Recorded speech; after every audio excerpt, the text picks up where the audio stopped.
Guys, welcome back to my YouTube channel. So आज हम पढ़ने वाले हैं about the post behaviouralism.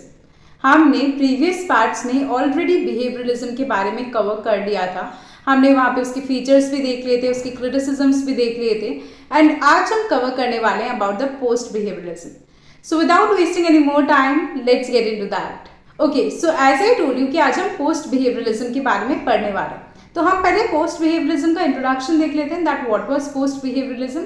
So basically post behaviourism एक रिएक्शन था against the behavioural movement in political science. जो बिहेवियरलिज्म मूवमेंट आया था उसके अगेंस्ट एक रिएक्शन था, that was post behaviourism. Behaviourism क्यों आया था? ताकि जो ट्रेडिशनल अप्रोच है पॉलिटिकल साइंस को पढ़ने की उसको चेंज किया जा सके, ठीक है। बट उसके लिए जो बिहेवियरलिज्म आया था उसमें भी हमने कुछ क्रिटिसिजम्स देखे थे, तो उसी क्रिटिसिजम्स को इम्प्रूव करने के लिए या उन्हीं गलतियों को इम्प्रूव करने के लिए एक और मूवमेंट आया, that was post behaviourism. And ये जो है ये मूवमेंट स्टार्ट हुआ था मिड 1960s में, और इसको भी जो है किसने लीड किया था? डेविड ईस्टन ने। डेविड ईस्टन का हमने वहां पर भी नाम देखा था बिहेवियरलिज्म में, बिकॉज वो खुद ही एक बिहेवियरलिस्ट थे, बट फिर भी उन्होंने एक और रिएक्शन में एक और मूवमेंट लाया, दैट इज पोस्ट बिहेवियरलिज्म, ठीक है। एंड यहाँ पर पोस्ट बिहेवियरलिज्म में किसकी बात करेगी? यहाँ पे पॉलिटिक्स की रेलिवेंस की बात करेगी। यहाँ पर दो बहुत इंपॉर्टेंट वर्ड्स आते हैं पोस्ट बिहेवियरलिज्म में, that is relevance and action. पहले जो बिहेवियरलिस्ट था उसने साइंस ऑफ पॉलिटिक्स की बात करी थी कि पॉलिटिक्स को थोड़ा सा साइंटिफिक अप्रोच से पढ़ा जाना, जहां पर उसने डेटा की बात करी, स्टैटिस्टिक्स की बात करी, ठीक है। बट अब यहाँ पोस्ट बिहेवियरलिज्म में क्या बोला गया कि पॉलिटिक्स का रेलिवेंस होना चाहिए। मतलब अगर हम पॉलिटिक्स पढ़ रहे हैं तो वो रेलिवेंट होनी चाहिए टू द सोसाइटी या टू द सोसाइटल प्रॉब्लम्स, ठीक है। उसका कोई पर्पस होना चाहिए, ठीक है। तो वो चीज यहाँ पर बोली गई। तो इन शॉर्ट बिहेवियरलिज्म ने फोकस किया था कि पॉलिटिक्स को किस तरीके से पढ़ा जाना चाहिए, मतलब उसने मेथोडोलॉजी पे फोकस किया था। बट जो ये पोस्ट बिहेवियरलिज्म था इसने फोकस करा था कि पॉलिटिक्स को क्यों पढ़ा जाना चाहिए, उसका पर्पस क्या है, क्यों जो है हम पॉलिटिक्स पढ़ रहे हैं, तो वो चीज़ यहाँ पर बोली गई है। नाउ अब हम देखते हैं कि ये पोस्ट बिहेवियरलिज्म इमर्ज क्यों हुआ, क्या रीजंस थे जिसकी वजह से ये पोस्ट बिहेवियरलिज्म आया। तो सबसे फर्स्ट रीजन आता है that behaviouralism became too scientific, कि जो बिहेवियरलिज्म था वो बहुत ज़्यादा साइंटिफिक हो गया था, ठीक है। उसने केवल फैक्ट्स पे फोकस किया, नंबर्स पे फोकस किया, मेथड्स पे, बेसिकली डेटा पे, इन सब चीज़ों पे जो है उन्होंने फोकस किया। और उन्होंने किन चीज़ों को इग्नोर कर दिया? वैल्यूज़ को, मॉरल्स को, एथिक्स को, प्रैक्टिकल पॉलिटिकल इश्यूज़ को, इन सबको कंप्लीटली इग्नोर कर दिया।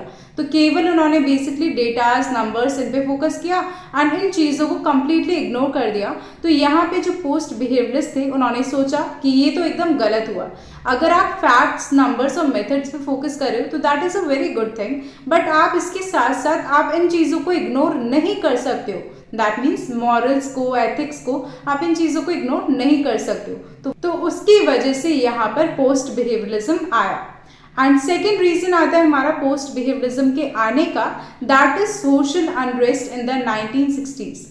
अब 1960s में बहुत सारे मूवमेंट्स चल रहे थे, जैसे कि civil rights movement, Vietnam war, ठीक है, स्टूडेंट का प्रोटेस्ट चल रहा था, पॉवर्टी, इनजस्टिस, ये सब जो है धीरे धीरे करके इंक्रीज होते ही जा रहे थे। तो बहुत ज़्यादा सोशल अनरेस्ट था, मतलब सोसाइटी में चीज़ें सही नहीं चल रही थी।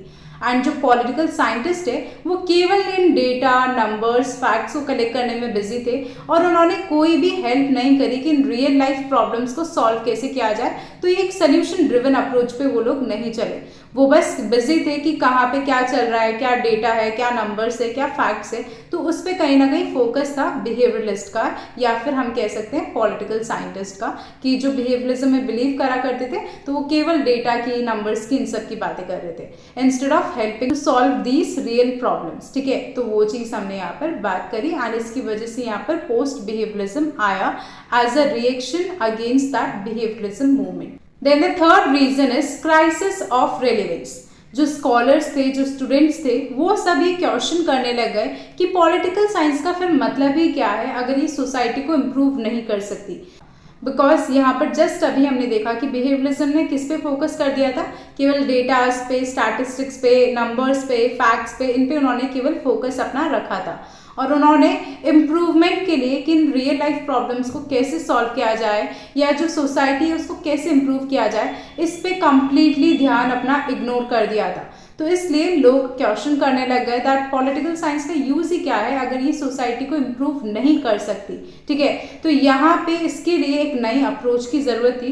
तो यहाँ पे वो नई अप्रोच कौन सी आई, दैट इज पोस्ट बिहेवियरलिज्म, जहाँ पर दो मेन चीजों की बात करी गई, रेलिवेंस की और एक्शन की। अभी रेलिवेंस, एक्शन क्या है, ये सब चीजें भी हम डिटेल में देखने वाली है।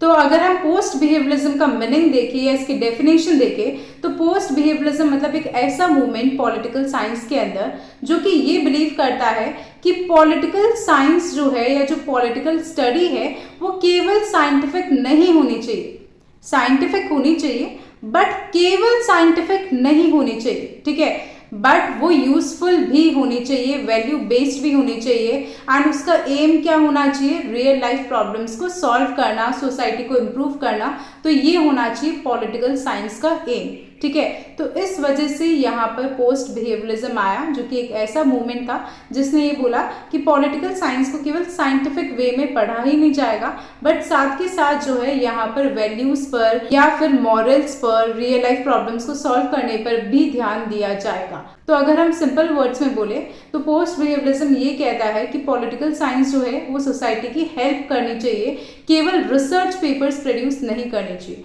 बिकॉज रिसर्च पेपर्स में क्या होता है, डेटास, नंबर्स, फिगर्स, ये सब होते हैं। ठीक है, तो केवल वो रिसर्च पेपर्स तक हमको जो है पॉलिटिकल साइंस की स्टडी नहीं चाहिए, हमें ये भी चाहिए कि वो कुछ सॉल्यूशंस लेके आए सोसाइटी को और इम्प्रूव करे, रियल लाइफ प्रॉब्लम्स को सॉल्व करे। तो वो चीज़ यहाँ पर बात करेगी।